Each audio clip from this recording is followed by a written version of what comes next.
5 minutes of City of Fallen Angels by Cassandra Clare. Chapter 1. The Master. Just coffee, please. The waitress raised her penciled eyebrows.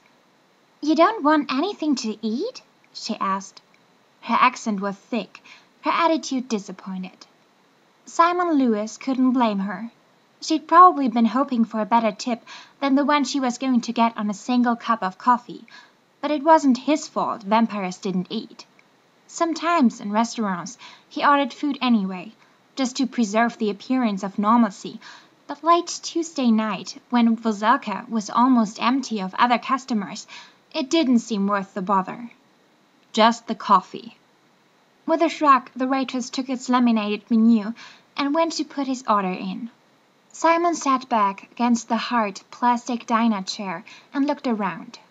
Vozelka, a diner on the corner of 9th Street and 2nd Avenue, was one of his favorite places on the Lower East Side, an old neighborhood eatery papered with black and white murals, where they let you sit all day as long as you ordered coffee at half-hour intervals. They also served what had once been his favorite vegetarian pierogi and borscht, but those days were behind him now. It was mid-October, and they'd just put their Halloween decorations up, a wobbly sign that said "Trick or Borscht," and a fake cardboard cutout vampire nicknamed Count Blindzula. Once upon a time Simon and Clary had found the cheesy holiday decorations hilarious, but the Count, with his fake fangs and black cape, didn't strike Simon as quite so funny anymore. Simon glanced toward the window. It was a brisk night, and the wind was blowing leaves across 2nd Avenue like handfuls of thrown confetti.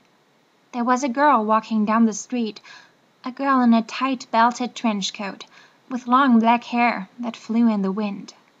People turned to watch her as she walked past.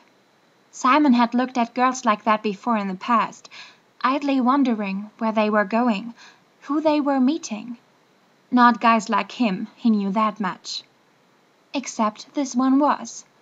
The bell on the diner's front door rang as the door opened, and Isabel Lightwood came in. She smiled when she saw Simon and came toward him, shrugging off her coat and draping it over the back of the chair before she sat down. Under the coat she was wearing one of what Clary called her typical Isabel outfits, a tight short velvet dress, fishnet stockings and boots. There was a knife stuck into the top of her left boot that Simon knew only he could see.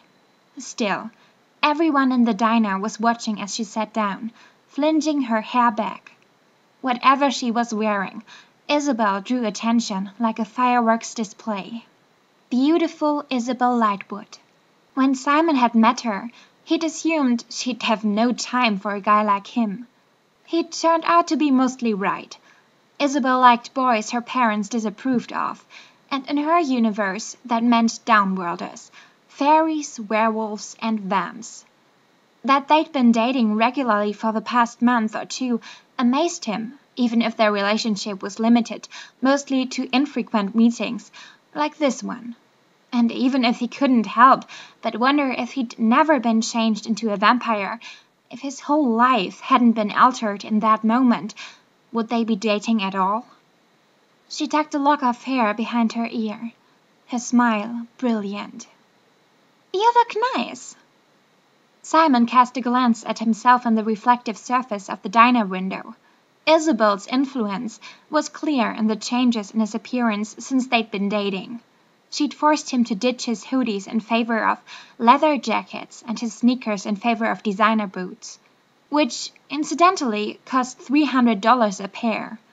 He was still wearing his characteristic work shirts. This one said, "Existentialists do it pointlessly," but his jeans no longer had holes in the knees and torn pockets.